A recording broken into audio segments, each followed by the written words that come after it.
నంద్యాల జిల్లా అయినప్పటి నుండి దొంగతనాలు, దోపిడీలు, మర్డర్లు, భూ కబ్జాలు అధికం అవుతున్నాయని ప్రజలు ఆరోపిస్తున్నారు. నంద్యాలలో బాలాజీ కాంప్లెక్స్లోని ప్రధాన రహదారిలో దొంగతనం జరగడంతో ప్రజలు భయాందోళనలకు గురవుతున్నారు. లావణ్య ఏజెన్సీస్ దుకాణంలో గుర్తు తెలియని దుండగులు తాళాలు పగలగొట్టి లోన ఉన్న సీసీ కెమెరాలు పక్కకు తిప్పి నగదు, కొన్ని తినుబండారాలు, వస్తువులు తీసుకుని పోయినట్లు తెలుస్తోంది.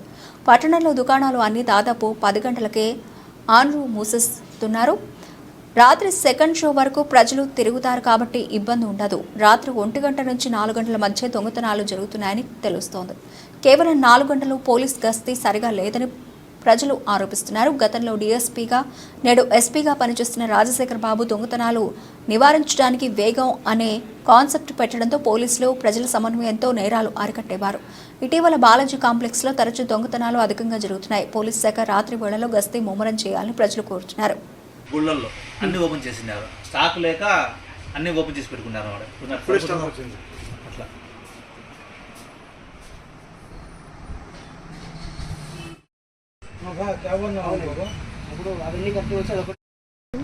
నా పేరు మధుకుమార్ అన్న, మాది లావణ్య ఏజెన్సీ.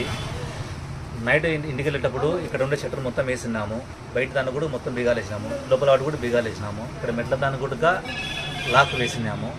పొద్దున వచ్చేసి మాకు ఎదురు షాప్ అతను ఫోన్ చేసినాడు, ఏమన్నా ఇక్కడ షాప్కి వేసినారు అని చెప్పేసి. అన్న షాప్ వేసినానంటే లేదన్నా షాప్ తెలిసే ఉంది అని అతను చెప్పాడు.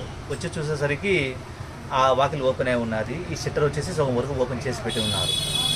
దీని తాళాలు మాత్రం అక్కడ పెట్టినారు, బయట తాళాలు మాత్రం కనపడలేదు మనకి. పైన వచ్చేసి పక్కన షట్టర్ తెలిసి ఉన్నారు.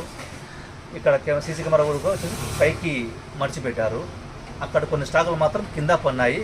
మేము కూడా ఇంకా అది ఎంతని ఇంకా లెక్కాచారం చూడలేదు. క్యాష్ వచ్చేసి ఒక 10,000 దాకా పోయింటారు. స్టాక్ పోయిందన్నా?